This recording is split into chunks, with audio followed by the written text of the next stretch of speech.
Bocard pour le 331. Merci, Monsieur le Président.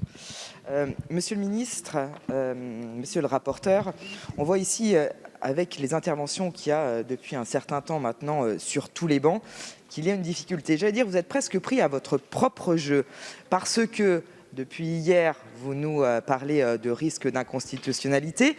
Là, nous, l'amendement qu'on porte, c'est justement pour assurer la constitutionnalité du dispositif. Contrairement aux amendements précédents qui visaient à supprimer l'alinéa 7, nous, on propose une réécriture.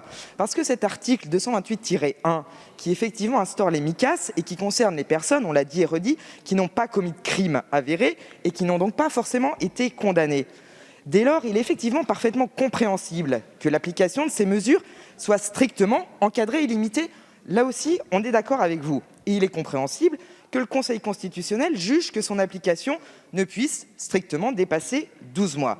Mais ici, en fait, on ne parle pas du tout de la même chose. On parle de personnes condamnées pour actes de terrorisme, pour récidive, et sorties de prison depuis moins de 6 mois, pour lesquels des faits nouveaux montrent qu'ils ne se sont pas assagis et qu'ils risquent de commettre de nouveaux actes.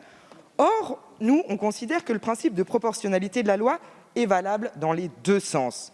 S'il est possible de porter atteinte pour 12 mois maximum à quelque liberté fondamentale d'une personne alors qu'elle n'a pas encore commis de crime, mais qu'un faisceau d'indices montre qu'elle pourrait passer à l'acte, il est nécessairement possible de prendre des mesures plus longues avec des contraintes moins lourdes pour une personne qui a déjà été condamnée pour des actes de terrorisme et pour laquelle on pressent la possibilité d'une récidive.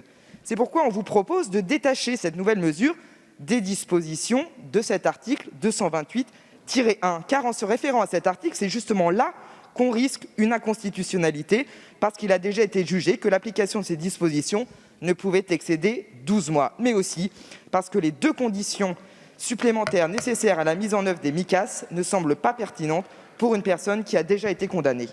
Merci.